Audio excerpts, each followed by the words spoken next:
लोकतंत्र हम जैसा इसको धीरे धीरे बनने दे रहे हैं।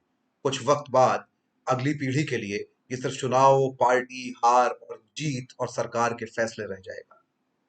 लोकतंत्र लेकिन क्या है? लोकतंत्र चुनाव नहीं है। लोकतंत्र चुनने का अधिकार है। लोकतंत्र वोट नहीं है। लोकतंत्र वोटर है। और वोटर इसलिए है क्योंकि नागरिक जो है वही वोटर है।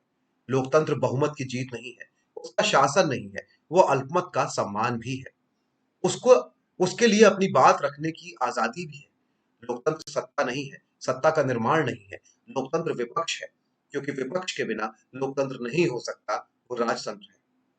विपक्ष का मतलब कोई नेता नहीं है, पार्टी नहीं है। विपक्ष का मतलब है लोग। लोग जो तय करेंगे सरकार कैसे चलेगी और विपक्ष क्या मुद्दे उठाएगा। लोकतंत्र संसद नहीं है। लोकतंत्र संसद के सदनों में असंतुष्टि है, उस पर सवाल है, जवाब है, उस पर बहस है और घुटनों पर आती हुई सत्ता है। लोकतंत्र कोई जवाब नहीं है। लोकतंत्र सवाल है। सवाल जिसे उठाने की आजादी है।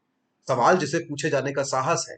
लोकतंत्र सिर्फ अधिकार नहीं है, वो अधिकारों के ना मिलने पर उनकी लड़ाई है और नए अधिकारों के बारे में सोचना भी है। लोकतंत्र कोई फैसला नहीं होता है। लोकतंत्र में विमर्श होता है, बहस होती है और फिर एक रास्ता होता है, बीच का भी हो सकता है या किसी एक और का। लोकतंत्र देश नहीं है।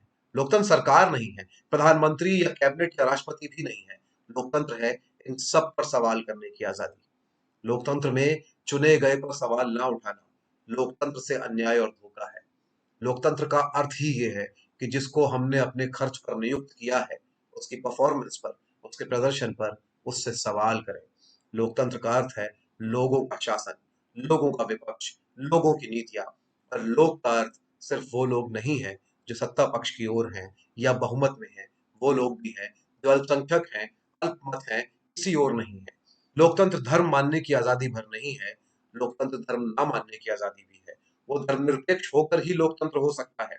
वो लैंगिक या जातीय रूप से निरपेक्ष होकर ही लोकतंत्र हो सकता है। छोटे में कहें, लंबी बात कहने के बाद, तो लोकतंत्र का मतलब है आप, मैं, संजय राणा, हम सब, जनता।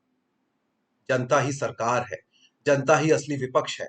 जनता ही संविधान है, जिसको संविधान की प्रस्तावना में वो आत्मर्पित, अधिनियमित और अंगीकार करती है। जनता ही बहुमत है। जनता ही अल्पमत है। जनता ही देश है और इसलिए ये अभिव्यक्ति की आजादी भी है। भले ही वो तमाम प्रचलित मान्यताओं के खिलाफ हो, वो रहने, समझने, पढ़ने, खाने, ओढ़ने, पहनने या फिर इनमें से कुछ भी ना करने की आजादी भी है।